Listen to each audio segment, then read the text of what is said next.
அனைவருக்கும் வணக்கம். இன்றைக்கி ஜூன் 18, 2024 செவ்வாய்க்கிழமை. தினமணியில் இருக்கிற முக்கியமான நியூஸஸ் என்னென்னு பார்ப்போம். ஹெட்லைன்ஸ்லேருந்து கொஞ்சம் பேஜஸ்க்கு பொலிட்டிக்கல் அண்ட் ஜென்ரல் நியூஸஸ் தான். ஸோ டேரெக்டாக நீங்கள் திருக்குறளை பார்த்துட்டு இம்பார்ட்டன்ட் நியூஸ் பார்த்துடலாம். தூங்குக தூங்கி செயற்பாளர் தூங்கற்க தூங்காது செய்யும் வினை காலந்தாழ்த்து செய்யத்தக்கவற்றை காலந்தாழ்த்தே செய்ய வேண்டும்.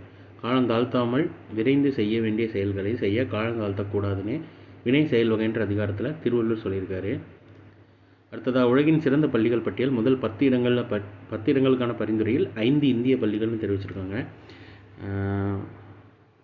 மத்திய பிரதேசத்தை சேர்ந்த 2 பள்ளிகள், மகாராஷ்டிரம், தமிழ்நாடு ஆகிய மாநிலங்கள் மற்றும் தில்லி யூனியன் பிரதேசத்தில் இருந்து தலா ஒரு பள்ளிகள் இடம் பிடித்துள்ளன.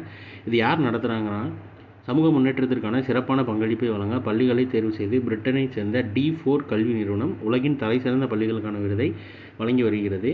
நவம்பரில் வெற்றியாளர்கள் அறிவிப்புன்னு தெரிவிச்சிருக்காங்க. அடுத்ததாக பொற்பனைக்கோட்டையில் 2ஆம் கட்ட அகழாய்வு இன்று தொடக்கம்னு தெரிவிச்சிருக்காங்க. புதுக்கோட்டையில் சங்ககால மன்னர்களின் கோட்டையாக இருக்கலாம் என கருதப்படும் பொற்பனைக்கோட்டையில் தமிழக அரசின் தொல்லியல் துறை சார்பில் 2ஆம் கட்டமான அகழாய்வு பணிகள் செவ்வாய்க்கிழமை தொடங்குகின்றன தெரிவிச்சிருக்காங்க. பொற்பனைக்கோட்டை எங்கே இருக்குன்னு பார்த்துக்கோங்க. 2ஆம் கட்ட அகழாய்வு இன்று தொடக்கம்னு தெரிவிச்சிருக்காங்க. உங்களுக்கு ஒரு கொஸ்டின் என்னென்னா, கீழடியில் இப்போ எத்தனாவது கட்ட அகழாய்வு நடந்துக்கிட்டு இருக்குது? கரண்ட்டாக இன்றைக்கி டேட்டில் எத்தனாவது கட்ட அகழாய்வு நடந்துகிட்டு இருக்குன்னு தெரிஞ்சவங்க கீழே கமெண்ட்டில் சொல்லுங்கள். ஸோ இன்றைக்கான நியூஸஸ் அவ்வளோதான். இதோட ஷார்ட்டர் வெர்ஷனாக 1 மினிட் கரண்ட் அஃபேர் நம்ம சேனல் இருக்குது. வேணும்னு யூட்டிலைஸ் பண்ணிக்கோங்க. மேலும் இன்னொரு நியூஸில் சந்திப்போம். தேங்க்யூ.